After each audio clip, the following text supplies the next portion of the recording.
तो देखिए, राजस्थान के अंतर सीट पर त्रिकोणीय महामुकाबले को लेकर जंग जारी है। बीजेपी के मोरपाल सुमन और कांग्रेस के प्रमोद जैन भायान में कड़ी टक्कर देखने को मिल रही है।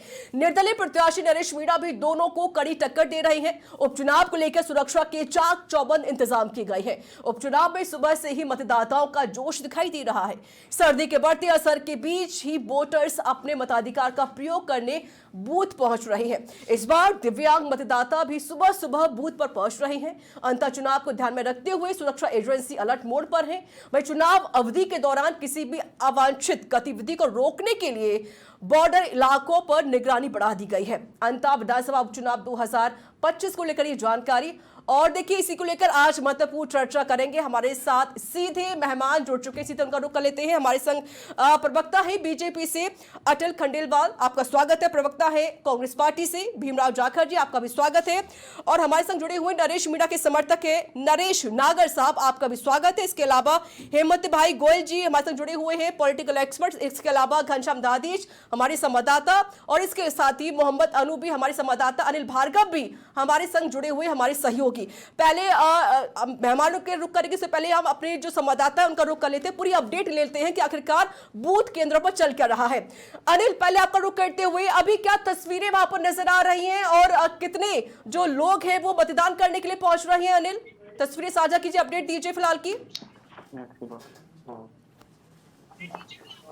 जी बिल्कुल, मैं आपको बता दूं, मैं इस वक्त मौजूद हूं राजकीय प्राथमिक विद्यालय शिमलिया रोड अंता में, जहां पर मतदान करने के लिए लोग बाग पहुंच रहे हैं। और सुबह से 7 बजे से ही मतदान केंद्र पर मतदाताओं की आवाजाही शुरू हो गई थी। और मतदान अभी जो जिस गति से होना चाहिए वो गति से मतदान केंद्रों पर मतदाता नहीं पहुंच पा रहे हैं। और इसका क्या कारण है ये तो इनसे बातचीत होगी, उनके बाद ही बता पाएंगे। लेकिन अभी फिलहाल 215 बूथ नंबर पर मैं मौजूद हूं और यहाँ पर बिल्कुल पुलिस प्रशासन के जवान हैं। चाक चौबंद तरीके से सुरक्षा के पुख्ता इंतजाम किए गए हैं। चाहे वृद्धों की बात की जाए या बच्चों की बात की जाए, सारे व्यवस्थाओं को लेकर यहाँ पहले से ही सुविधाएं तैयार की गई हैं। लेकिन कहीं ना कहीं साफ तौर पर मैं मेरे सहयोगी नीरज से कहना चाहूंगा, वो दिखाएं हर केंद्र पर सुविधाएं होना चाहिए, लेकिन कहीं ना कहीं केंद्रों पर अव्यवस्थाओं का आलम भी देखने को मिल रहा है। साफ तौर पर आप देख सकते हैं यहाँ व्हील चेयर की व्यवस्था नहीं की गई है, तो ये विकलांग जो मतदाता हैं उनको काफी दिक्कतों का सामना भी करना पड़ रहा है। साथ ही आप साफ तौर पर देख सकते हैं, इधर मैं बात करना चाहूंगा, उपचुनाव अंता में करीब 268 मतदान केंद्र बनाए गए हैं। भाई इनकी पुलिस प्रशासन सुरक्षा के लिए 3,700 पुलिसकर्मी तैनात किए गए हैं। और इस क्षेत्र में 2,28,264। चलिए, यानी कि 215 पर अभी कहीं ना कहीं अव्यवस्थाओं का आलम जरूर देखा जा रहा है। छोटी सी अपडेट ले लेते हैं घनश्याम से। घनश्याम, आप कौन से पोलिंग बूथ पर मौजूद हैं और वहां पर क्या अपडेट और क्या व्यवस्था हो रखी है?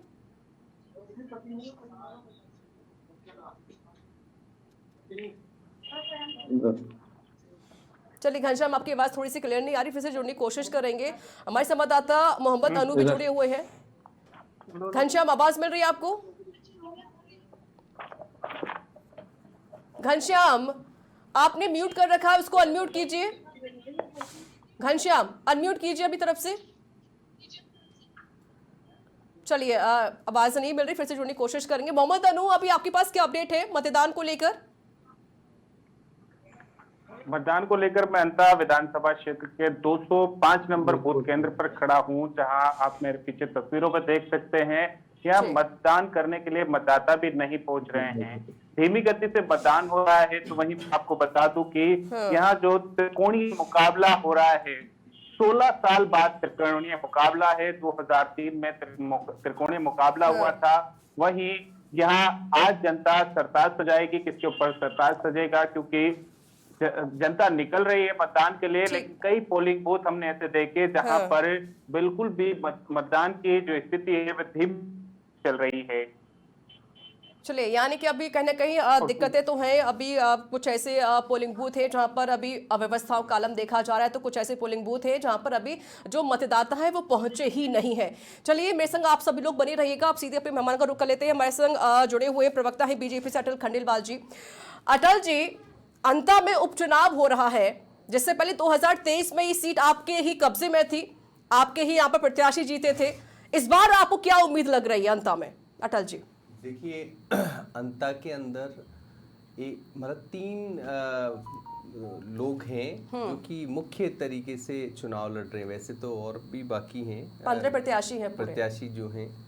तो अगर गौर से देखेंगे आप तो एक तो प्रमोद जैन भाया साहब हैं जो 5वीं बार इलेक्शन लड़ रहे हैं। हाँ। दूसरे हमारे मोरपाल जी सुमन साहब हैं बीजेपी से, वो प्रधान थे और अब वो अंता से चुनाव लड़ रहे हैं और विधानसभा के। और तीसरे हैं नरेश मीणा साहब, वो तीसरी बार लड़ रहे हैं। तो ये तीनों प्रत्याशी है। इन तीनों की आप अगर देखेंगे अलग अलग तीनों की मतलब अगर हम व्यक्तित्व के बारे में देखें तो अलग अलग परसेप्शन है सभी लोगों का। अब हम बीजेपी के हमारे मोरपाल सुमन जी का कि वहाँ के लोग अब ये मान रहे हैं कि भी आप भी देख रहे हैं कि वो एक सरल, सौम्य और ईमानदार छवि के हैं। और जब कोई व्यक्ति सरल, सौम्य और ईमानदार छवि का विधानसभा के अंदर आते हैं तो वो वहाँ की जनता के साथ घुल मिल जाते हैं। वहाँ की जनता अपनी छवि उनमें देखती है और वो ढंग से वहाँ के जो कार्य है उसको विधानसभा में होने वाले और वहाँ नहीं हुए उन कार्यों को बिल्कुल अच्छे से समझ सकते हैं, बता सकते हैं। क्योंकि वो प्रधान भी रहे हैं तो उन्हें कार्य करने के जो योजनाएं हैं उनके बारे में भी ज़्यादा पता होगा। और वो छोटे छोटे गांवों और पंचायतों से किस तरीके से उनकी प्रॉब्लम्स क्या हैं, कैसे काम होते हैं, बेरोजगारी से लेकर के और वहाँ की आम समस्या क्या है उसको ढंग से रख सकते हैं, कार्य को पूर्ण कर सकते हैं और जनता के जुड़ाव के साथ उसको आगे ले जा सकते हैं। तो मोरपाल सुमन जी बहुत बढ़िया कैंडिडेट है और लोगों का समर्थन भी हासिल होता हुआ दिख रहा है।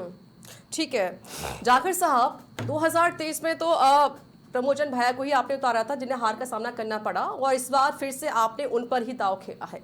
इस बार क्या आप उम्मीद करें, क्या नाक की बात तो देखिए सर हो ही गई है, ये आप अच्छे से जानते हैं, तो बचा पाएंगे आप? देखिए पहले तो मैं कल दिल्ली में जो ब्लास्ट में जिन नागरिकों ने अपनी जान खोई उनको मैं कांग्रेस पार्टी से तरफ से श्रद्धांजलि अर्पित करता हूं, भगवान उनकी आत्मा को शांति दें। रही बात चुनाव की, मैडम जो चुनाव होने जा रहा है वो चुनाव का पहले तो ये है चुनाव क्यों होने जा रहे हैं। चुनाव का कारण है कि जुडिशरी ने जो फैसला दिया कि आपने एक बदतमीजी किसी अधिकारी के साथ की, रिवाल्वर तान के उसका फैसला लिया और उस फैसले को इन्होंने लागू करने में विधानसभा में जो बीजेपी की गवर्नमेंट देरी की, कांग्रेस ने विरोध जताया, विधानसभा अध्यक्ष जी से मिले कि सर आप इस पे कार्रवाई कीजिए, तो तब जाके ये उपचुनाव होने जा रहा है। दूसरा कि वहां जो उन लोगों की मांग थी, अभी मैं आपके चैनल पे सुन रहा था कि गांव सांकली के अंदर लोगों की मूलभूत सुविधाओं के लिए तो उन्होंने उन्हीं कंवरपाल मीणा को कहा था कि सर जी आप हमारी ये मांग पूरी कीजिए। उन्होंने ये कहा था हमारे यहाँ लहसुन मंडी खोल के दीजिए, हम उनकी मांगे पूरी नहीं। और लोगों को इन्होंने ये जानना, लोगों ने वहाँ कि आपने 2 साल में उन्होंने जो आपने वादे किए थे अंता के लोगों से उनको कहाँ तक पूरा किया, कहाँ तक इम्प्लीमेंट किया, वो वहाँ धरातल पे देखने को नहीं मिल रहा है। इसलिए और हम कम मार्जिन से चुनाव आ रहे थे, 4500 समथिंग आ रहे थे। पिछली बार जीते थे तो करीबन 28-29 हज़ार वोटों से चुनाव जीते। तो अब की बार जो इनका कार्यकलाप था वो जनता को पसंद नहीं आया और कांग्रेस पार्टी अच्छे मार्जिन से प्रमोद जैन भाया चुनाव जीतेंगे, ये कन्फर्म है। अच्छा ये बताएं, क्योंकि अभी देखिए 5वीं बार ये उपचुनाव हो रहा है और 4वां चुनाव हो चुका है जिसमें 2 बार तो बीजेपी 2 बार कांग्रेस पार्टी ने जीत दर्ज की थी। तो क्या ये चीज़ें तब नहीं आई जब कांग्रेस पार्टी भी इस पे उनके विधायक जीते थे, तब कोई काम नहीं किया था? अचानक से आप ये जो अब जिक्र कर रहे हैं कि भाई अव्यवस्थाओं का आलम है, वहाँ पर काम नहीं किएगा इसलिए बहिष्कार कर रहे हैं मतदान का। तो मैं ये तो कहना चाह रहा हूँ मैडम जी, लोगों ने मांग रखी, कंवरपाल मीणा को कहा कि हमारे यहाँ लहसुन मंडी खोल के दीजिए, हमारे लहसुन, क्योंकि लहसुन की अच्छी पैदावार होती है। उन्होंने कहा लहसुन की फसलें पिछली बार खराब हुई थी तब आपने मुआवजा नहीं दिया। लोगों ने अपनी जो मूलभूत सुविधाएं बाढ़ के कारण प्रभावित हुई, फसलें खराब हुई, उनके लिए बोला कहीं कार्रवाई काम नहीं हुआ। तभी तो मैं आपको ये बातें कहना चाह रहे हैं। जो मुख्य मुद्दा जो जमीन धरातल पे होता है वो यथाशीघ्र लागू करने की बात होती है ताकि लोगों को तत्काल राहत मिले, वो काम इन्होंने किया नहीं और लोग नाराज है। इसी वजह से कह रहे हैं कि कांग्रेस रिपीट होगी और हमारे को कुछ चंद वोटों से हम चुनाव आ रहे थे और अच्छी तरह से अब की बार अच्छे मार्जिन से प्रमोद जैन भाया यहाँ चुनाव। यानी कि आप दोनों तो जीत का दावा कर रहे हैं। थोड़ा सा नरेश नागर साहब का रुख कर लेते हैं, वो क्योंकि नरेश मीणा के समर्थक भी हैं। नागर साहब, आप 2 बार चुनाव लड़ चुके हैं, तीसरी बार नरेश मीणा चुनाव लड़ रहे हैं। इस बार क्या वाकई जनता उनके साथ खड़ी हुई है? नरेश जी। मैडम, नरेश मीणा किसान का बेटा है और संघर्षशील व्यक्ति है। जो यहाँ पे हाड़ौती में जो इन बीजेपी और कांग्रेस वालों ने जो मिलकर जनता को लूट रहे हैं, किसानों को गुमराह कर रहे हैं, तो आज जो जनता का प्यार जो नरेश मीणा को मिल रहा है, तो हम एक तरफा चुनाव जीत रहे हैं। और अभी ये भाई साहब बता रहे थे ठीक। कि वो सांगली गांव में कंवरलाल जी मीणा ने जो विकास नहीं किया। अरे आपके दो बार तो मंत्री रह चुके हैं प्रमोद जैन भाया, वहां से इसी क्षेत्र से 2 बार मंत्री रह चुके हैं। कितना राज किया है उन्होंने। और जो कंवरलाल जी मीणा को जो जेल भिजवाया, तो ये कांग्रेस बीजेपी ने मिलके भिजवाया। यहाँ पे ओम बिरला जी और प्रमोद जैन भाया ने मिलके उनको जेल भेजा है। डबल इंजन की जो सरकार है ना, एक बहुत गंभीर आरोप लगा रहे हैं नरेश साहब, नागर साहब, बहुत गंभीर आरोप लगा रहे हैं आप ये। हाड़ौती में मैडम, ये हाड़ौती में मिले हुए बीजेपी कांग्रेस, इन बीजेपी वालों के 13 सीटें आई थी जिला प्रमुख की, और कांग्रेस का वहां जिला प्रमुख बनाया इन लोगों ने। ये इनको पता नहीं है क्या? तो ये जनता जागरूक हो चुकी है, जनता चुनाव लड़ रही है यहाँ पे। नरेश मीणा चुनाव नहीं लड़ रहा, नरेश मीणा अकेला है और जनता यहाँ की कार्यकर्ता है, जनता ही चुनाव लड़ रही है। एक तरफा चुनाव जीतेंगे। और मैं आपको एक बात बताना चाह रहा हूँ, किसी अधिकारी को थप्पड़ भी तो मारा था, शायद आप वो भी भूल रहे हैं नरेश मीणा ने। मैडम, कोई अगर ज्यादा ज्यादती करेगा ना, तो अधिकारी हो कुछ भी हो, मैं आपको एक बात बताऊं कि ये पहले से चुनाव हार चुके हैं, ये खुद समझ चुके हैं। क्योंकि यहाँ पे दिग्गज हुआ करते हैं, 2-3 मंत्री हैं, मदन जी दिलावर, हीरालाल जी नागर, ये लोग क्यों नहीं, प्रताप सिंह सिंघवी, ये भाजपा के प्रचार में क्यों नहीं आ रहे हैं? और कांग्रेस की रही बात, तो कांग्रेस के यहाँ गली गली एमएलए घूम रहे हैं। ये तो ऑलरेडी चुनाव हार चुके हैं अपनी नजरों में। अच्छा। और नरेश मीणा एक तरफा चुनाव जीत रहा है, और इनकी सच्चाई सामने आ रही है अब जनता के। चलिए सर, वो तो देखिए 14 तारीख को ही पता चलेगा कौन जीत रहा है, कौन हार रहा है। ठीक है हेमंत भाई गोयल जी, आपने तीनों को सुन लिया, तीनों के समर्थक यहाँ पर बैठे हुए हैं, और बीजेपी कांग्रेस साथ ही नरेश मीणा के समर्थक। क्या लग रहा है इस बार, क्योंकि त्रिकोणीय मुकाबला तो है ही, एक बार देखा जा रहा था कि भाई बीजेपी और कांग्रेस के बीच टक्कर है, लेकिन जब नरेश मीणा मैदान में आ गए तो ये मुकाबला त्रिकोणीय हो गया। इस बार आपकी तरफ से क्या ऐसा कुछ लग रहा है कि वाकई अब जनता नरेश मीणा को फिर से मौका देगी? हालांकि अभी तीसरा चुनाव लड़ रहे हैं वो। देखिए ऋचा जी, पहली बात तो ये कहनी पड़ेगी कि अंता की जनता बहुत जागरूक है। हाँ। 2008 में ये विधानसभा क्षेत्र अस्तित्व में आया, उस समय 71% मतदान यहाँ पर हुआ। उसके बाद तीनों चुनावों में 80% मतदान यहाँ पर हुआ है। तो ये तो कहना पड़ेगा कि बम्पर वोटिंग यहाँ पे होती है। अब 2008 में भी यहाँ पर त्रिकोणीय मुकाबला था, जब बीजेपी की बागी प्रत्याशी मोहनलाल मीणा 20,000 वोट लेकर, और उन्होंने बीजेपी की प्रत्याशी रघुवीर सिंह कौशल को क्षति पहुंचाई, और बीजेपी को यहाँ से हार का सामना करना पड़ा। अब 16 साल बाद, अब 2025 में ये चुनाव जब हो रहा है, तो नरेश मीणा यहाँ पर सीधे सीधे कांग्रेस को नुकसान पहुंचाते हुए दिख रहे हैं। और चूंकि आप देख लीजिए, परसों जो अशोक गहलोत ने बातें वहां पर कही अंता में, जब चुनाव प्रचार में वो थे, तो उनका कि मैं सरकार से मांग करूंगा नरेश मीणा को पिस्टल का लाइसेंस नहीं दिया जाए।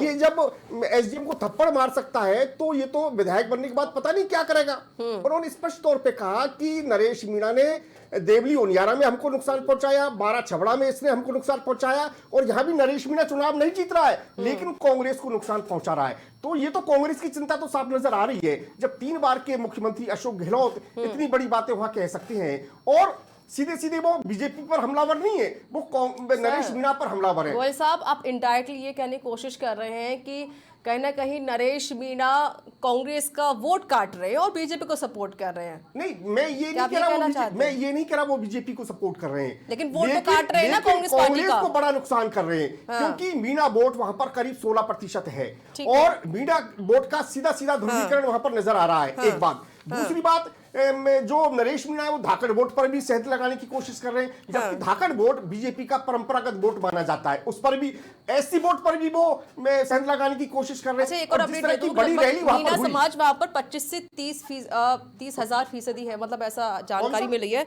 मीणा समाज के जो तकरीबन लोग हैं वो 32 से करीब 16% है। नहीं सर, 32 से 35,000 वोट उनके हो सकते हैं। प्रतिशत में बात कर रहा हूँ, वो 16% के करीब है। जबकि गुजर वहां पर करीब 9% है, धाकड़ 4% है, मुसलमान 13% है। तो अब ये जिस तरह का ध्रुवीकरण वहां पर हो रहा है, और थर्ड फ्रंट वहां बनाने की कोशिश, हनुमान बेनीवाल, संजय सिंह जो आप पार्टी के आए वो, यूपी से अतुल प्रधान आए समाजवादी पार्टी के, तमाम जो नेता आए। और एक बात और, नरेश मीणा ने कहा कि मैं तो गाय माता को राज्य माता का दर्जा दिलाना चाहता हूं, मैं यहां पर भ्रष्टाचार खत्म करना चाहता हूं। नरेश मीणा के बेटा मार्मिक अपील करते हुए नजर आए। तो ये तमाम बातें हैं। और बीजेपी के प्रत्याशी तो बिल्कुल कोरा कागज है ना। वसुंधरा राजे ने कहा है कि ये चुनाव तो धनबल बनाम जनबल हो रहा है, क्योंकि आप देख लीजिए ना कि जो इलेक्शन में जो घोषणा पत्र उन्होंने दाखिल किया है वो तो 63 करोड़ की उनकी संपत्ति है प्रमोद भाया की तो, और मोरपाल सुमन की तो महज 56 लाख की प्रॉपर्टी है। तो कहां मोरपाल सुमन, कहां प्रमोद भाया? और आप मुझे बताइए भरत सिंह कुंदनपुर कौन थे? वो तो कांग्रेस के दिग्गज मंत्री थे। वो लास्ट तक अपने स्वर्ग सुधारने तक वो अशोक गहलोत को केस भिजवाते रहे, अपने केस भिजवाते रहे। और प्रमोद भाया पर उन्होंने सीधा सीधा आरोप ये लगाया कि भाया खूब खाया। तो ये तमाम बातें प्रमोद भाई के खिलाफ। और क्या कांग्रेस के पास एक ही प्रत्याशी है? 2008 से लेकर आज तक 5 बार जो टिकट मिल रहा है वो प्रमोद भाई को मिल रहा है, क्योंकि वो अशोक गहलोत के खासम खास है। और जिस तरह की बात ये कर रहे थे कांग्रेस के मेरे मित्र भीमराज जी कि भाई वहां पर दिक्कत है लोगों को, अरे भाई 2023 तक तो आप ही के प्रत्याशी थे ना, वहां पर वो मंत्री थे, 2 बार मंत्री रहे। अब क्या 1 साल में 1.5 साल में वहां पर सारे काम होने से रह गए? ठीक है। पहले तो रामराज था क्या? तो ये तमाम बातें हैं। और जिस तरह से भजनलाल और पूर्व मुख्यमंत्री ने वहां पर साझा होकर एक केमिस्ट्री दिखाई, एकपन दिखाया, सचिन पायलट तो नजर नहीं आ रहे। अशोक गहलोत चुनाव प्रचार में लगे हुए, क्योंकि वो ये चाहते हैं कि प्रमोद भाई जीत जाए और मैं ये साबित कर सकूं कि यहां पर आज भी राजस्थान में अशोक गहलोत मॉडल बरकरार है, उसका जलवा आज भी बरकरार है। और जो प्रतिष्ठा वो खो चुके हैं राहुल गांधी दरबार में, उसको वो पुनः प्राप्त कर सके, ये पूरी कोशिश। जाखड़ साहब, क्योंकि कुछ देर पहले लगभग 8 बजे के आसपास हमारी नरेश मीणा से खास बातचीत हुई थी, एक्सक्लूसिव बातचीत हमने की, तो उन्होंने सीधा बोला कि प्रमोद जैन भाया भ्रष्टाचारी हैं, उन पर कई आरोप भ्रष्टाचार के लगे हैं, वो भ्रष्ट है और वो ना चुनाव जीतने वाले हैं। जाखड़ साहब देखिए, ऐसे हैं कि आरोप लगाना और आरोप सिद्ध होना, हाँ, दोनों अलग बातें। आरोप किसी पे लगाए, आरोप कोई सिद्ध हुआ हो, बीजेपी की गवर्नमेंट है, उन्होंने कोई जांच कराई हो, और नरेश मीणा ने कोई एप्लीकेशन या कोई परिवाद कोर्ट में या सरकार के सामने या जांच करने वाली एजेंसियों के सामने रखा हो, तो नरेश मीणा सामने रखें। आरोप लगाना, खड़े होकर मैडम आप किसी पे आरोप लगा दोगे, बोलने का अधिकार है, बट आप आरोप लगाने का बोले, आप ये तो कहिए नरेश मीणा के, एक बार ये तो कहे कि मैंने ये प्रमोद जैन भाई के खिलाफ ये एप्लीकेशन दिया, ये जांच लंबित है, एक भी बता दे साबित करके नहीं दी, क्योंकि इन्होंने खाली सस्ती वाई लूटनी है। अभी पटेल साहब कह रहे थे, पटेल साहब से मैं पूछ रहा, गोयल साहब, सॉरी हेमंत भाई, मेरे पटेल याद रहे, ठीक, कोई बात नहीं। तो कह रहे थे हेमंत भाई कि अशोक गहलोत गए, ये गए, वो गए, तो मैं ये पूछना चाहता हूँ कि दिसंबर 2023 से लेकर आज तक बीजेपी है, जो इन्होंने लोगों ने मांगे रखी थी, जो मैंने 2 सवाल पूछे थे, एक लहसुन मंडी का पूछा था, एक किसानों की जो बारी से फसल खराब तो वो हुई, जब आप एक सेकंड रुकिए, ना, आप उन पे भी तो सवाल करते, वो तो बीजेपी, एक सेकंड मैडम, गोयल साहब से आप क्या पूछ रहे हैं? एक सेकंड, नहीं मैडम, मैं ये सोच रहा था कि बीजेपी की एक ही प्रवक्ता 2 है, कोई बात नहीं, पर मैं इतना कहना चाहता हूं, एक सेकंड रुकिए मैडम, जाखड़ साहब गाना बंद कर दीजिए आप, जाखड़ साहब ये गाना बंद कर दीजिए, ये गाना बंद कर दीजिए आप, मेरे पर आरोप मत लगाया करें आप सर, ये गाना बंद किया करिए पहले आप, ये बात मुझे बिल्कुल पसंद नहीं आती सर आपकी, आप हमेशा ऐसे ही करते हैं सर, नहीं आप हमेशा ऐसे ही करते हैं सर, पता नहीं क्या प्रॉब्लम है आपको, समझ में नहीं आता। मैं हमसे ही करते हैं, आपको पसंद नहीं आता, कोई बात नहीं, मैं इतना कहना चाहता हूं। अरे सर ये डिसाइड आप थोड़ा करेंगे पसंद क्या करना है सर, कैसी बातें करें जाखड़ साहब। मैं ये कहना चाहता हूँ जो 22 महीने में जो लोगों की डिमांड थी, जो क्षति हुई बारिश से फसलें खराब हुई, और जो लहसुन मंडी उनमें कोई पूर्ति की तो करी, तो आप उनका भी जिक्र कर देते तो मैं मानता कि आप निष्पक्ष भाव से राजनीति की विचारधारा का आप गुणगान करते हो, वो कहीं देखने को नहीं मिला, तब मैंने आपको बोला, और आज पहली बार नहीं बोले, कई बार देखने को मिला, तब मैं बोला। अच्छा ये बताइए गोयल साहब, ये जो कह रहे थे कि भाई आप नरेश मीणा जो मैदान में आए हैं, तो कहीं ना कहीं कांग्रेस पार्टी का तो वोट कट ही रहा है, नुकसान तो आपको हो रहा है, क्या इसमें कोई सत्य है? मैडम, नरेश मीणा जिस तरह का विचार और जिस तरह के रास्ते पे चल के राजनीति कर रहे हैं, वो राजनीति आप चाहे कांग्रेस हो चाहे बीजेपी हो, अनुशासन हर जगह जरूरी है। चाहे बीजेपी में रहे चाहे कोई संगठन हो, नरेश मीणा अनुशासनहीनता के कारण गए और उन्होंने अभी मैं पर उनके जो प्रवक्ता थे उनको सुनना था कि वो तो थप्पड़ मारा न्यूज चैनल के कुछ भी कर सकते हैं। तो ये राजनीतिक कानून हाथ में नहीं लिया जाता।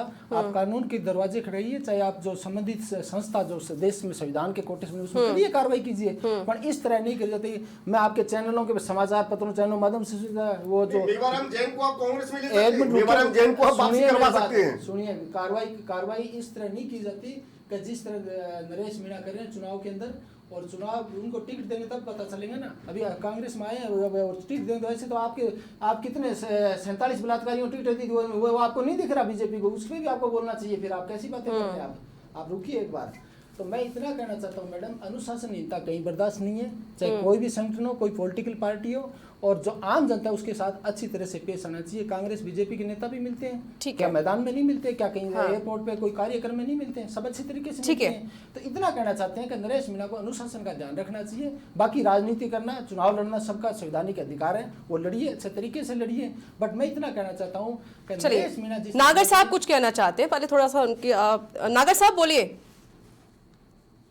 चाह रहा हूँ, ये कह रहे हैं ना कि अनुशासनहीनता क्या होती है। कोई भ्रष्टाचार कर रहा है तो उससे पूजा करें, उसको माला पहनाए। और जो अपना दादागिरी करता है कोई अधिकारी, यहाँ पे अंता में जो भ्रष्टाचार फैला रखा है ना, किसानों के हालत तो नागर साहब कानून हाथ में ले लेंगे क्या आप? कानून हाथ में ले लोगे क्या सर आप? सुनो मेरी बात मैडम। हाँ। ये जो लोग है ना जो बात करते हैं किसानों की, ये विपक्ष है। वो पिपलोदी वाले मरे थे, जो उनके खिलाफ कोई आपने आंदोलन किया है विपक्ष वालों ने? कांग्रेस इतना ये है, उनको 5-5 बकरियां पकड़ाई थी, और आज किसानों को जो मुआवजा नहीं मिल रहा है, यहाँ पे कोई कांग्रेसी कोई सड़क पे आ रहा है क्या?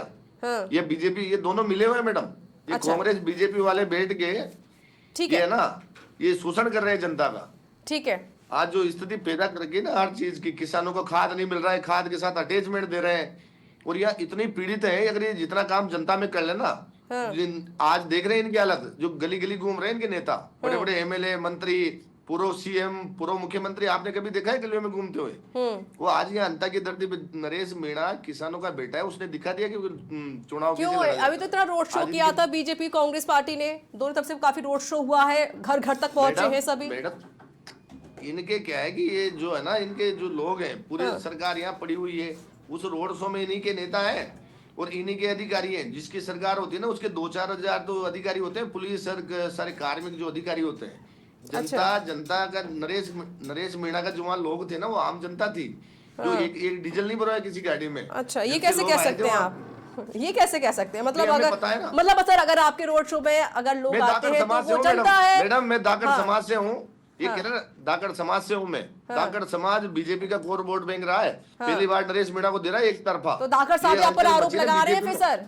धाकड़ साहब ही आप पर आरोप लगा रहे हैं। ठीक है अटल जी, अब नागर साहब तो ये कह रहे हैं कि जिस तरीके से कंवर लाल मीणा को जब उनके पद से हटाया गया, जब उनको उनके जो पुरानी जो चीजें थी बाहर निकल कर आई थी, तो इसमें बीजेपी कांग्रेस के वजह से उनको हटाया गया। क्या ये आपकी साजिश थी और आप चाहते थे कि उनको हटाया जाए? देखिए धाकड़ साहब है ना, नए उनसे मिले हैं नरेश जी से, इनका भी नाम नरेश जी है, तो थोड़ी समझ की कमी है। ये बार बार कह रहे हैं कि साहब वो बहुत ही, नरेश जी तो भावुक आदमी हैं और भावनाओं में वो लोगों की जब दुख दर्द होता है तो ऐसा करते हैं। ऐसा नहीं, वो बहुत सेल्फिश व्यक्ति है। अगर आप गौर से देखो तो अगर कोई व्यक्ति कभी कहता है कांग्रेस पर कि हमें टिकट दे दो, मेरे को टिकट दे दो, नहीं मैं निर्दलीय लड़ूंगा, कभी कहता है बीजेपी से मेरे को टिकट दे दो, या उसके आसपास है ना नेताओं के आसपास घूमता है कि मुझको टिकट मिल जाए, वो कैसे आप उसको बड़ा भावुक सा मानोगे? वो तो अपनी वो बचाने की, प्रतिष्ठा बचाने के चक्कर में है, और उसका कोई लेना देना नहीं लोगों से। और अच्छा बताओ, तीसरी कौन सी बात पे वो चुनाव लड़ सकते थे? उन पे खुद पे 70 आरोप है, 15 दिन रहा है, खूब आरोप रहे ना। नहीं, ये धमकियां दी या नहीं, सबको पता है कि नरेश मीणा ने धमकियां दी थी कि कांग्रेस अगर मेरे को टिकट नहीं देती है तो मैं निर्दलीय उतरूंगा। अरे जो भ्रष्टाचार के उस पे बिल्कुल ऊपर से लेके नीचे तक खड़ी हुई है, जिसपे आज आप इतना सारा आरोप भ्रष्टाचार का और दुनिया भर का लगा रहे हो, कहां चले गए? लेकिन अटल साहब सुनिए, अटल साहब, लेकिन दूध का दूल्हा सर आप भी तो नहीं है ना, जिस तरीके से अभी नहीं सुन, मेरी बात सुनिए, मेरी बात पूरी होने दीजिए खंडेल साहब, मेरी बात पूरी होने दीजिए। आप खुद सोचिए कि कुछ ऐसे बूथ है जहां पर बहिष्कार किया जा रहा है मतदानों को, वहां पर काम नहीं किया गया। वादे तो आपने भी किया था, और जाखड़ साहब भी कुछ यही बात कह रहे हैं कि आप लोगों ने काम नहीं किया वहां पर, चुनाव जीतना काफी नहीं होता ना ऋचा सर, जी, ऋचा काम जी, करना भी जरूरी होता है। बिल्कुल होता है। हाँ। और ऋचा जी, मैं ये भी मान लेता हूँ कि कुछ बूथ ऐसे होंगे जहां पर काम अभी तक उस लेवल पे नहीं हुआ जहां लोग संतुष्ट हो सके। उसके लिए मेरी मनाही थोड़ी है, मैं मना थोड़ी कर रहा हूँ, मैं धाकड़ साहब को कर रहा हूँ। लेकिन धाकड़ साहब जिस तरीके से नरेश मीणा जी को बहुत ही संवेदन है, फिर है, कमी है, कमी क्यों नहीं होगी, होगी, गलती है ना हाँ, आपकी। थोड़ी बहुत कमी होगी और कमी है तो उसी को सुधारा जाएगा। और क्या एक कब सुधारोगे आप? जब सरकार नहीं रहेगी तब ऐसा सुधारोगे? नहीं होता। नहीं, आपका सुनिए, आप 3 साल में नहीं सुनो सुधरा। नरेश जी, आप तो गली-गली घूम रहे हैं, एक आपके सवाल नेता- पूछता हूँ मैं आपके नरेश जी, मुख्यमंत्री 2 बार आ रहे हैं। अरे अच्छा, नरेश जी नागर साहब सुनो, सुन तो लीजिए एक बार। सॉरी धाकड़ साहब है ना, सुनो नरेश धाकड़ जी उनका नाम है ना, तो नरेश आरोपी नागर ने सर आपको है ठाकर ना, समाज से बिलोंग करते हैं। सुनो तो लोकसभा सही। स्पीकर इसी आड़ोती से आते हैं। अरे सुनो, लोकसभा सुनो। स्पीकर इसी आड़ोती से आते हैं। सुनो। 2 बार पूर्व मुख्यमंत्री रह चुके वसुंधरा जी इसी आड़ोती से हैं। हाँ। और अच्छे दिग्गज नेता इसी फिर इस आड़ोती में आपने अच्छा अटल जी, ठीक है, रुकिए रुकिए, नागर साहब रुकिए। रुकिए। अटल जी एक बात बताइए, क्योंकि पूर्व सीएम वसुंधरा राजे भी ने रोड शो यहाँ पर किया, उनके बेटे ने रोड शो किया, 5 बार वो यहाँ से सांसद भी रह चुके हैं, मुख्यमंत्री रोड शो किया, मतलब इतने बड़े बड़े दिग्गज रोड शो करने के लिए आ गए और अपने वहां पर कोई विकास नहीं किया, और आप मुझे खुद यहाँ पर ये कह रहे हैं कि भैया कमी रह गई थी, ऋचा जी कोशिश करेंगे सुधारने की। ऋचा जी, आप अंता गई ये हैं बात क्या? समझ में नहीं आई आप सर। अंता गई हैं क्या? एक बार अंता जाके देखिए, आप अगर आसपास के और बहुत सारे डिस्ट्रिक्ट गई होंगी। अगर अंता- ऐसा होता अटल जी, अंता तो इतना चुनाव भी का बहिष्कार कमजोर- नहीं आप हो रहा इतना होता भी ना। कमजोर मत समझिए। नहीं अंता सर, के अटल अंदर जी ही अगर राज- ऐसा होता चुनाव ये का कह रहे बहिष्कार हैं, नहीं हो रहा होता मंडी फिर। नहीं है, मंडी नहीं है, मंडी नहीं है। हाँ। सुनिए, राजस्थान में कृषि वैज्ञानिक केंद्र अंता के अंदर है और उन्हीं की पहल पर लहसुन मंडी भी है, लहसुन भंडारण भी है। इनसे पूछ लीजिए आप, ये क्या जाकर साहब तो मना कर रहे हैं, भीमराव जी तो मना कर रहे थे। ठीक है, जवाब वही देंगे। बोलिए सर, बात को ऐसे नहीं, आप तो झूठा आरोप लगा रहे हैं बीजेपी के ऊपर। नरेश जी का घर लीजिए। बनाना, हाँ। घर है ना आपका? बेटे, नरेश जी घर है या नहीं है? मैं एक उदाहरण के लिए, आपका घर है या नहीं है, पहले आप ये बताइए। वसुंधरा राजे जी आपका घर है या नहीं है? मेरा तो एक सवाल है। अच्छा नागर साहब बता दीजिए, घर है या नहीं है? घर है या 40 साल नहीं से है? मैडम और यहाँ उस की घर बीजेपी की का सांसद रहा है यहाँ रिपेयर पे। कितने दिनों में कराते हैं? 1 साल में कितनी बार कराते हैं? और ऐसा हो सकता है वहां सुविधाएं हो, सड़क हो, कुछ और हो, लेकिन टूट गई हो, अरे कोई और कई 40 सारे साल से कारण भाजपा रहे के हो। 45 ऐसा साल नहीं से होता। सांसद है यहाँ और पे। एक भले पूरा 5 बार डिस्ट्रिक्ट वसुंधरा जी है, जब 70 साल, सिंह जी। आप समझो, जब और काफी आपके लंबे बाबूलाल अरसे जी तक मंत्री यहाँ ठीक से है। कोई हैं, काम ही नहीं बाबूलाल कराएगा जी मंत्री और आप हैं। 1.5 साल में बोल दोगे कि साहब ये काम कराओ, ये नहीं हुआ, वो नहीं हुआ। अरे भाई 10 साल सरकार में रहे तो काम करवा सकते थे ना, करवाते। चलिए ठीक है सर, एक दूसरे पर सब आप ऐसे आरोप लगाते रहिए कि सरकार नहीं, क्या कांग्रेस की करते? रही तो काम नहीं किया, बीजेपी नहीं, नहीं, सरकार की है तो वो काम नहीं ऐसा कर रही है। नहीं सर है, उससे हम तो कुछ कह नहीं रहे होने हैं वाला कि है। मैं ये चलिए नहीं ठीक है कह सर, रहा। थोड़ा सा बहुत मैं अपनी स्पष्टता से सहयोगी कह रुक रहा कर हूं लेती हूँ। ठीक है कि सर, कुछ हमारी कमी संवाददाता, रह गई तो ठीक है उसका काम ही सर, करवाया ठीक है सर, जाएगा। संवाददाता हमारे संग लगातार तो जुड़िए, थोड़ा उनका रुख कर लेते हैं, उसके बाद मैं फिर से आप लोगों का रुख करूंगी। अनिल, अभी वहां पर क्या अपडेट है, आप चुनाव को लेकर जानकारी दें। अनिल, आवाज मिल रही है आपको? चलिए, लगता है आवाज नहीं पहुंच पा रही। मोहम्मद अनु, आवाज मिल रही है? जी अनु, वहां पर क्या अपडेट है अभी चुनाव को लेकर?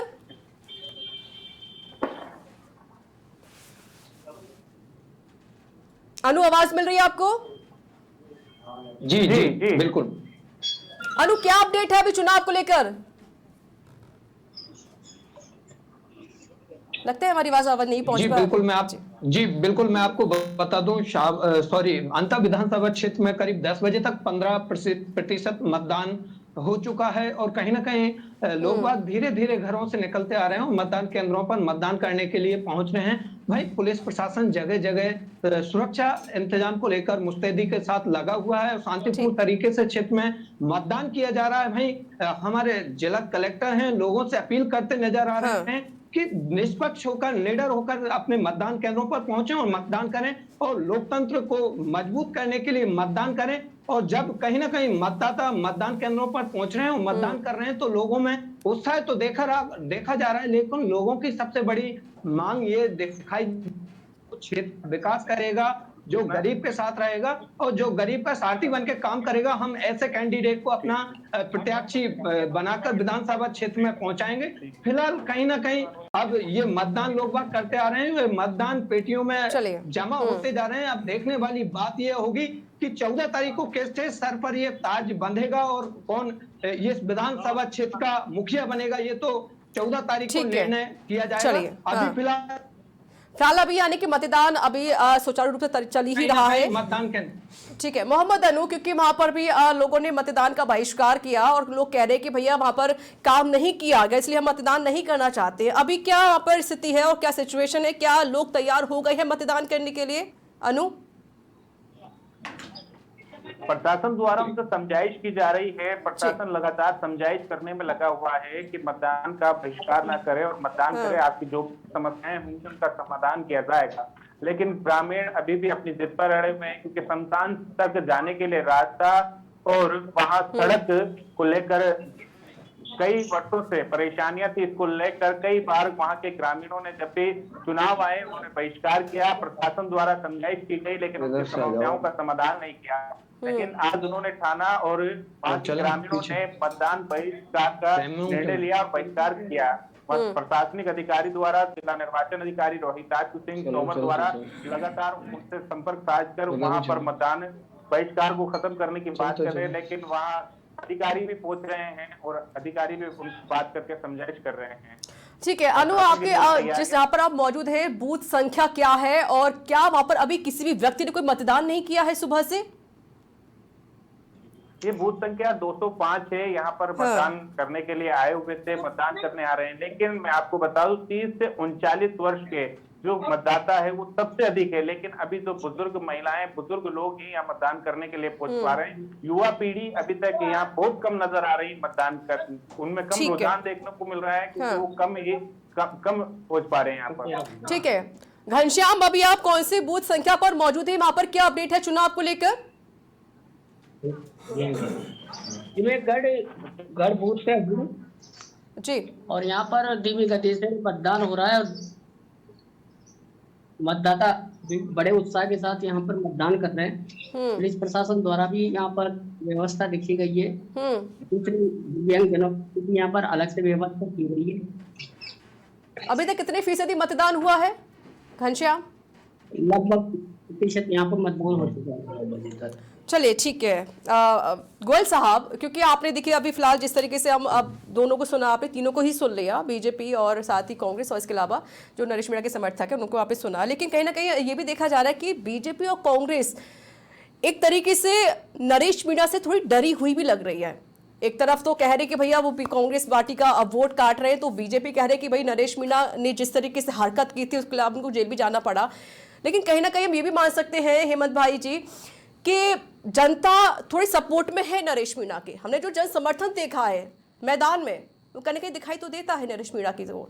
देखिए ऋचा जी, इसमें कोई दो राय नहीं है कि नरेश मीणा की उपस्थिति ने चुनाव को बहुत रोचक बना दिया और रोमांचक बना दिया, क्योंकि जिस तरह से दोनों ही पार्टियों के दिग्गजों को वहां पर डेरा डालना पड़ रहा, कैंप करना पड़ रहा है। आप देखिए ना कि 2 बार की मुख्यमंत्री वसुंधरा राजे, हालांकि उनका संसदीय क्षेत्र है, उनके बेटे को वहां चुनाव प्रभारी बनाया गया है और वो कहते नजर आ रहे हैं कि साहब आप सुमन मोरपाल सुमन को वोट देंगे तो आपका वोट 4 जगह जाएगा, मोरपाल सुमन को जाएगा, मेरे को जाएगा, वसुंधरा जी को जाएगा और सीएम भजनलाल शर्मा को जाएगा। जिस तरह से अशोक गहलोत वहां पर बार बार रैली करते नजर आ रहे हैं, गोविंद सिंह डोटासरा एक तरह से वहां चुनाव की कमान संभाले हुए हैं, नरेश मीणा की चुनाव की कमान राजेंद्र गुढ़ा वहां पर संभाल के बैठे हैं।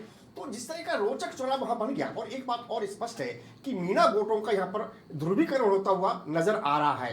हालांकि नरेश मीणा कोशिश ये भी कर रहे हैं कि वो धाकड़ जो बीजेपी का पारंपरिक वोट है उसमें भी सेंध लगा सके। लेकिन एक बात स्पष्ट है, बाजार का वोट या वैश्य वर्ग का वोट या व्यापारी वर्ग का वोट नरेश मीणा के खाते में नहीं जाता दिख रहा है, क्योंकि जिस तरह की वो राजनीति नरेश मीणा करते हैं और उस राजनीति को लेकर बीजेपी भी उन पर हमलावर है और कांग्रेस तो उनसे खास तौर से हमलावर है। और जिस तरह से नरेश मीणा ने गोविंद सिंह डोटासरा के काफिले पर उनके गाड़ियों को पंक्चर करवाया, डोटासरा गाड़ी से बाहर नहीं निकल पाए, उनकी वोटिंग करी जिस तरह से। और अच्छा गोयल साहब ने एक बात बताई, क्योंकि जिस तरीके से कांग्रेस और बीजेपी की तरफ से जो बड़े बड़े नेताओं ने आकर यहाँ चुनाव प्रचार किया, रोड शो किया और जिस तरीके से दोनों ही पार्टियां नरेश मीणा पर निशाना साध रही है, क्या ये एक निर्दलीय का डर है उनके अंदर या फिर जनता का जन समर्थन, क्या लग रहा है आपको? देखिए, एक बात और स्पष्ट है कि नरेश मीणा चूंकि इन 2 साल में उनका तीसरा चुनाव है, उन्होंने 12 छबड़ा से टिकट मांगा, कांग्रेस से नहीं दिया। हाँ। देवली उनियारा में टिकट मांगा, नहीं दिया। देवली उनियारा में 60,000 वोट उनको मिले, 12 छबड़ा में उनको करीब 40,000 वोट मिले। अब ये उनका तीसरा चुनाव है, तो एक सिंपैथी फैक्टर भी वो चलाना चाह रहे हैं। और एक बात और स्पष्ट है कि मीणा वोटर्स में उनकी अच्छी खासी फैन फॉलोइंग है, इसमें कोई दो राय नहीं है। अच्छा, फिर जिस तरह से उन्होंने थर्ड फ्रंट का एक नारा देने की कोशिश करी, हनुमान बेनीवाल जैसे दिग्गजों को वहां पर लाए, वो आप पार्टी के 2023 में आप पार्टी ने 1300 वोट यहां पर लिए। अब वो 1300 वोट भी अगर मिलते हैं तो ये भी सीधा सीधा कांग्रेस को नुकसान है। तो मुझे तो ऐसा लगता है कि कांग्रेस को यहां पर नुकसान ज्यादा लग रहा है। और देवली उनियारा का जो इतिहास बना, वहां पर 60,000 वोट उनको मिले, उन्होंने कांग्रेस प्रत्याशी की जमानत जब्त करवा दी, वो इतिहास यहां पर दोहराता हुआ मुझे यहां पर नजर आ रहा है। लेकिन जहां तक आपने समस्याओं की बात करी, इसमें कोई दो राय नहीं है कि समस्याएं सभी जगह रहती हैं। आज अगर आप अशोक गहलोत के विधानसभा क्षेत्र में जाएंगे तो वहां भी आपको लोग ये कहते हुए नजर आ जाएंगे कि यहाँ पर ये समस्या है। लेकिन खास तौर से 4-5 समस्याएं यहाँ पर उस दिन वसुंधरा राजे जब सीएम भजनलाल शर्मा के साथ थी तो उन्होंने एक एक करके सारी समस्याओं को गिनाया, खुद भजनलाल शर्मा उनको नोट करते हुए दिखे। तो खास तौर से जैसे पंचायत गौशालाओं के निर्माण की बात करें, या जो रेत और बजरी की महंगी रेटों की बात करें, या मिनी सचिवालय अंता में निर्माण होना था उसकी बात करें, या अंता सीसवाली मांगरोल में बस स्टैंड भी नहीं है आज की तारीख में, उसकी बात करें, या परवान सिंचाई परियोजना की बात करें, या नागदा बलदेवपुरा सिंचाई परियोजना की बात करें, ये तमाम जो मुद्दे हैं वहां पर ये खड़े हुए हैं। तो लेकिन एक बात स्पष्ट है जो मैं बहुत जिम्मेदारी के साथ कहना चाहता हूं कि चप्पे चप्पे पर वसुंधरा राजे का क्रेज है, लेकिन अभी जब वो 2 दिन उन्होंने वहां पर रथ यात्रा करी, वो जुलूस निकाला, उसमें भजनलाल शर्मा का क्रेज बहुत तेजी से देखने को मिला। मैंने महिलाओं की बातें वहां पर सुनी, वो कहती हम तो भजनलाल शर्मा को देखने आए। और भजनलाल शर्मा ने एक बात कही, वो भी लोगों को मुझे लगता है अपील करेगी। उन्होंने कहा कि मैं गांव का बेटा हूं, गरीब का बेटा हूं, किसान का बेटा हूं, और मोरपाल सुमन भी गांव का बेटा है, गरीब का बेटा है, किसान का बेटा है, और आपको स्थानीय प्रत्याशी चाहिए था, आपको ईमानदार प्रत्याशी चाहिए था। नरेश मीणा कौन है? वो भी तो किसान के बेटे हैं। नहीं, लेकिन जिस तरह की वो राजनीति करते हैं ना, वो एक बहुत कंट्रोवर्शियल राजनीति वो करती हैं। तो ये तमाम बातें वहां पर आ रही है। और उनका कि मोरपाल सुमन तो मेरा साड़ू भाई है, क्योंकि दोनों की एक ही सिमिलरिटी है। तो इस तरह की बातें वो ठीक है जाफर साहब, जिस तरीके से आप देख रहे हैं कि भाई बीजेपी और कांग्रेस पूरी ताकत के साथ नरेश मीणा पर जो अभी निशाना साध रही है, हमलावर हो रही है, और जिस तरीके से बीजेपी कांग्रेस के बड़े बड़े नेताओं ने रोड शो किया, बड़े बड़े नेता मैदान में आए। अब सवाल सर ये है सीधा कि इतना दाव सिर्फ एक सीट पर? देखिए मैडम, जो आप नरेश मीणा का बार बार जिक्र कर रहे हैं, नरेश मीणा अब इस राजनीति के स्टार्टिंग दौर में यूनिवर्सिटी से निकले हैं, मेरे भी मित्र रहे हैं। हाँ। ठीक है, बट ये है कि उनके अब कांग्रेस पार्टी छोड़ के चले गए, निर्दलीय चुनाव लड़ रहे हैं। और फिर वो रुकिए सर, निष्कासित इसलिए किया गया अनुशासनहीनता, जो मैं आपको पहले चर्चा चुका हूं। तो छोड़कर नहीं गए ना, आपने इनको निकाला है ना। निकालना फिर पड़ेगा मैडम, अनुशासनहीनता मैंने आपको पहले कहा। शब्दों पे तो ध्यान दीजिए सर, शब्दों में मैं बिल्कुल सही कह रहा हूं। खुद चले जाना, निकालना सब बहुत अलग है ना सर। इसलिए सुनिए मेरी बात, चले गए क्लियर बोलिए ना सर इसको लेकर। चले इसलिए गए, तब निकालना होता है अनुशासन। एक साल पहले भी कांग्रेस ने निकाला 6 साल के लिए, और दोबारा निकाला 6 साल के लिए। अब चलिए, जो आपके साथ थे, रखिए सर जी, आप बीजेपी का प्रवक्ता बन के आइए। गोयल साहब, हम डिबेट करेंगे, अच्छी तरीके से करेंगे, कोई दिक्कत नहीं है। बस जाकर सब वही आरोप घिसे पिटे आरोप लगाते रहिएगा। आप करिए, हो सकता है आपको तनख्वाह मिलती होगी। ये कांग्रेस खत्म हो जाकर साहब ये ऐसे आरोप मत लगाइए। जाकर साहब नहीं, जाकर साहब मैं आपको जाकर साहब अपने शब्दों को वापस लीजिए। जाकर साहब शब्दों को वापस लीजिए सर।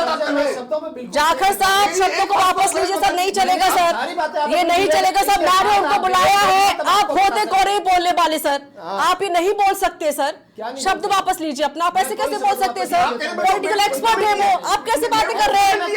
बातें आप देखना डिबेट इसके बाद में। अरे जाकर साहब वो दोनों के लिए बोल रहे हैं, बात थोड़ी गलत है ना सर। पहले तो नरेश मीणा आपके साथ ही थे ना, और आज नरेश मीणा आपके जो प्रत्याशी है भाया साहब, उन पर आरोप लगा रहे हैं वो भ्रष्टाचारी है, भ्रष्ट है। अपनी जगह लड़ रही है।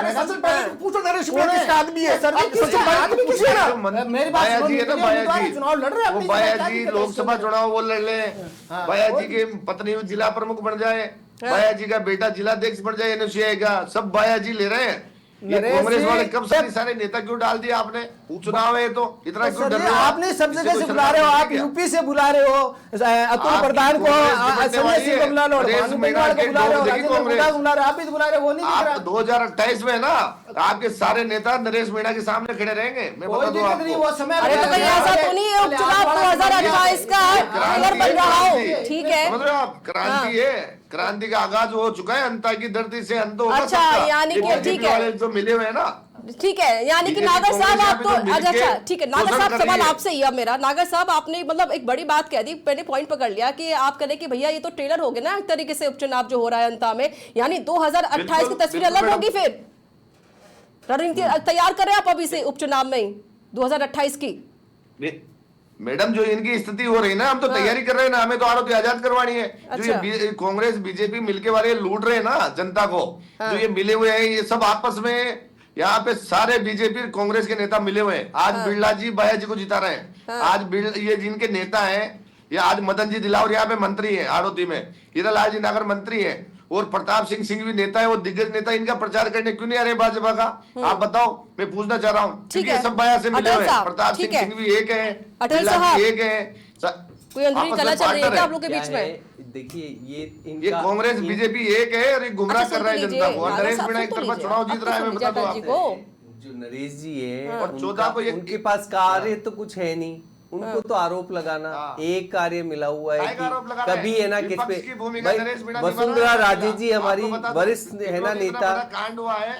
भजन लाल जी विरोधी वालों के हमारे लिए क्या-क्या आप आदरणीय लोगों ने? मुख्यमंत्री जी, आप ये देखिए कि वहाँ ये किस तरह की पर्सनैलिटी जा रही अरे है, आपके लेकिन BJP ये वाले 5 उन पे आप ये उनको बोलेंगे कि ये नहीं है, अब ऐसे इनके जवाब देने में बैठा तो इनके जवाब अंतहीन है। कुतर्कों के जवाब कितने के अंतहीन है। आप दिए जाओ 2+2 कितना होता है? 4। अब ये बोल देंगे 5, तो मैं कब तक लड़ता रहूंगा? ये बोलेंगे 6 क्यों नहीं, 10 क्यों नहीं, 15 क्यों नहीं? अब इसका जवाब नहीं है। हम अच्छा, वहाँ अटल साहब, बहुत अटल संगठित साहब, होकर कलकत्ता की के सीट इतनी ज्यादा आप जरूरी हो कहते गई थे है। संगठित होकर कि भाजपा संगठित नहीं है, ये नहीं है, वो नहीं है। क्या ऋचा जी, भाजपा वहां आपको अच्छा, इस चुनावी माहौल से दिखा कि नहीं कि हम एक ही मंच पे हैं, संगठित हैं और बहुत बढ़िया से संगठन बूथ स्तर से लड़ा जा रहा है। आप इनकी बातों को छोड़ो, अभी जब वोट आएगा ना, बातों को अब छोड़ो वोट जी। का वोट सर, वो बैठी कन्वर्जन है आएगा यहाँ ना, पर, तब देखना ऐसी आप। बातें कर रहे हैं अटल साहब आप। देखिए अटल साहब, उनकी बातें सुनी जाएगी ना, उनकी बातें क्यों छोड़ू? अगर अरे वो नहीं, पॉइंट अगर पकड़ा रहे हैं तो नहीं, फिर आपको जवाब देना पड़ेगा इस पर। मैं ये बोल रहा हूँ कुतर्क के क्या जवाब दूं? बताओ, 2 और 2 5 का क्या जवाब? आप दे दो, आप दे दो, फिर मैं 6 का पूछ लूंगा, फिर मैं 12 का पूछूंगा। उसका तो उत्तर 4 ही होना है ना। फिर नरेश नागर जो 2028 के लिए ट्रेलर बता रहे हैं, देखिए थर्ड फ्रंट का राजस्थान में कभी कोई वजूद रहा नहीं, और आगे भी कोई वजूद रहने की गुंजाइश यहाँ राजस्थान में बसती नहीं है। क्योंकि देखिए नरेश मीणा किस तरह से कंट्रोवर्शियल है, वो कभी बीजेपी के पक्ष में जाता हुआ दिखता है, कभी वो कांग्रेस के पाले में बैठने की कोशिश करते हैं, और बीजेपी में तो डॉक्टर किरोड़ीलाल मीणा के वो खास पक्षधर रहे हैं। पक्षधर ये एक और बात तो ये तो एक अरे तो गोयल साहब के कोई तीसरा आएगा नहीं क्या? सर मुझे ये बताइए ना, अगर बीजेपी कांग्रेस ही चलते रहेंगे पूरे टाइम पे या जिंदगी भर, तो किसी को मौका तो मिलेगा ना नए इंसान को। इस तरह नेगोशिएट करने की कोशिश करते हैं, वो देखा है आपने कभी?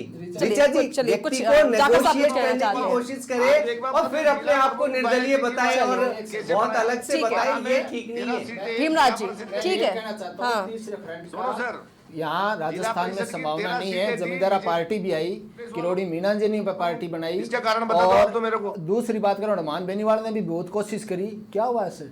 तीसरे का कोई स्थान नहीं है।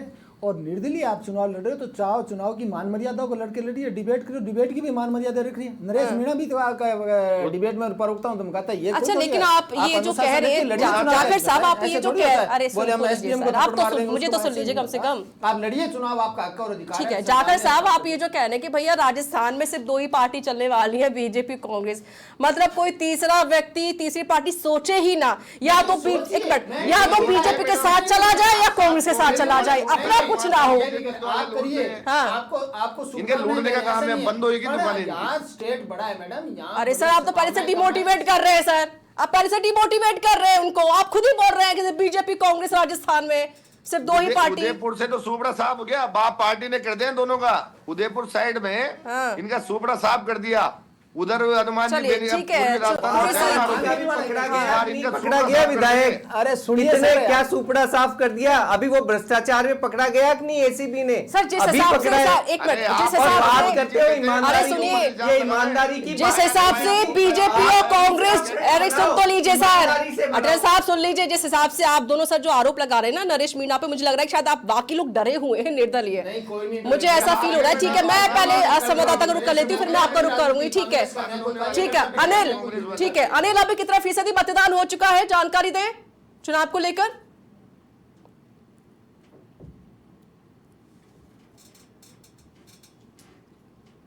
अनिल आवाज आ रही है आपको? जी अभी क्या सवाल अपडेट दोबारा है? दोहराएं मैम। हाँ, अपडेट क्या है अभी? बिल्कुल, अभी धीरे धीरे यहाँ मतदान केंद्रों पर मतदाताओं की आवाजाही थोड़ा तेज देखी जा रही है और मतदाता लगातार मतदान के लिए पहुंच रहे हैं। सुबह की बात की जाए तो सुबह थोड़ी धीमी गति में मतदान चल रहा था, लेकिन अब जैसे जैसे समय निकलता जा रहा है वैसे वैसे मतदाताओं की आवाजाही मतदान केंद्रों पर बढ़ती जा रही है। तो कहीं ना कहीं मतदान को लेकर लोगों में जागरूकता तो दिखाई दे रही है, लेकिन इस वक्त खेती किसानी का भी समय चल रहा है, तो ऐसे में लोग वाग खेती किसानी के काम में भी लगे हुए हैं, तो इस वजह से भी लोग वाग घरों से फ्री होंगे जब भी मतदान के लिए आएंगे। देखिए किस तरीके से मतदाता आ रहे हैं। एक बुजुर्ग अम्मा है, उनसे ही बात करने की कोशिश करूंगा। अम्मा, आपका क्या नाम है? अभी आप मतदान करने आई हो, तो कैसे कैंडिडेट किस मुद्दे को लेकर मतदान करोगी? वो तो मेरा जैसे जिसको करूंगी मतदान। अच्छा, जरूरी थोड़ी है कि किसी को करूंगी। जी, विकास के मुद्दे को लेकर दिखता नहीं है, देखो जी। तो कुछ और मतदाताएं से ही बात करेंगे। चलिए बिल्कुल, देखिए वहां पर मतदान तो किया जा रहा है। अब सीधे रुक कर लेते हैं, हमारे संवाददाता भी जुड़े हुए हैं, मोहम्मद अनु, अभी क्या अपडेट है? क्या अभी जो लोग जो नाराज थे, युवा जो बहिष्कार कर रहे थे चुनाव का, क्या तैयार हो चुके हैं? समझाइश का दौर खत्म हो गया? अनु, हेलो, आवाज आ रही? जी अनु बोलिए। समझाइश की प्रशासनिक अधिकारी द्वारा समझाइश की जा रही है मतदान को लेकर मतदाताओं से कि मतदान करे, बहिष्कार ना करे। हाँ, यानी कि अभी भी बहिष्कार यहाँ पर लगातार किया ही जा रहा है। ठीक है, आप रुक लेते हैं घनश्याम का। घनश्याम, अभी आपके पास क्या है अपडेट? घनश्याम अनम्यूट कीजिए, म्यूट है आपकी तरफ से। घनश्याम बोलिए, क्या अपडेट है अभी? 206 बूथ संख्या पर है, यहाँ पर धीमी गति से मतदान चल रहा है। वहीं यहाँ पर दिव्यांगजनों के लिए व्हील चेयर की नहीं की गई। चलिए, यहाँ पर मतदान हो चुका है। ठीक है, एक छोटा सा कमेंट ले लेती हूँ मैं नागर साहब से। नागर साहब 10 सेकंड से लास्ट कमेंट, समय की समाप्ति हो रही है। चल रहा, अनम्यूट कीजिए नागर साहब। अच्छा मैडम, आवाज मिल रही है आपको? हाँ बिल्कुल आ रही। चल ठीक है, नागर साहब छोटा सा कमेंट 10 सेकंड का। मैडम, जो है ना नरेश मीणा चुनाव जीत रहा है, दोनों की मिलीभगत दिख चुकी है जनता की, और एक तरफा चुनाव जीत रहे हैं। बीजेपी कांग्रेस वाले लूटते हैं ना, 5 साल ये 5 साल हो, अब सिस्टम बंद होएगा। अब 2028 में बहुत बड़ा बदलाव होगा। ठीक है जागर साहब, 2028 में बदलाव होने वाला है, वो खुद बोल चुके हैं। 10 सेकंड सर। कांग्रेस जीतेगी, और कांग्रेस जहां तक है 35 से 40 हजार वोटों से चुनाव जीतने जा रही है। ठीक है अटल जी। मैं अंता की जनता को कहूंगा कि सौम्य, सरल और ईमानदार व्यक्ति को वोट दें और उन्हें जिताएं, और मोरपाल सुमन जी उसमें बिल्कुल फिट बैठते हैं। ठीक है, भाजपा को मत कीजिए। गोयल साहब। देखिए ऋचा जी, ये चुनाव 5 लोगों के लिए बड़ी प्रतिष्ठा का प्रश्न है। चाहे हम अशोक गहलोत की बात करें, गोविंद सिंह चौटासरा की बात करें, सीएम भजनलाल शर्मा की बात करें, पूर्व मुख्यमंत्री वसुंधरा राजे की बात करें, या नरेश मीणा की बात करें, तमाम लोगों के लिए बहुत प्रतिष्ठा का प्रश्न है। और इसीलिए सभी लोग एड़ी से चोटी का जोर यहाँ पर लगा के बैठे हैं। और निश्चित रूप से एक बात और स्पष्ट है, नरेश मीणा कांग्रेस को 90% नुकसान पहुंचा रहा है, 10% नुकसान हो सकता है वो बीजेपी को भी पहुंचाने में लगे हैं। तो ये बिल्कुल, लेकिन एक बात और है कि अगर यहां से बीजेपी चुनाव हारती है तो मैं भजनलाल शर्मा की राजनीतिक कद पे तो कोई फर्क नहीं पड़ेगा, लेकिन वसुंधरा राजे के बारे में ये बात हो जाएगी कि यहाँ पर उनकी पकड़ कमजोर है, वो उतना आज जो चप्पी चापी पर उनकी जानकारी है उसका वो फायदा पार्टी को नहीं दिला पाए। बहुत बहुत शुक्रिया आप सभी का हमारे संग जुड़ने के लिए और हमारे सहयोगी का बहुत बहुत शुक्रिया। तो अंत में देखिए विधान उपचुनाव चल रहा है और जाहिर सी बात है कि इस बार कहीं ना कहीं कुछ ऐसे पोलिंग बूथ है जहां पर बहिष्कार भी किया जा रहा है चुनाव का, क्योंकि काम नहीं किए गए हैं, तो कहीं पर अच्छी खासी लंबी लाइन देखी जा रही है। लेकिन इस बार अंता विधानसभा सीट कौन जीतने वाला है ये तो 14 तारीख को ही पता चलेगा। इस चर्चा में इतना ही, नमस्कार।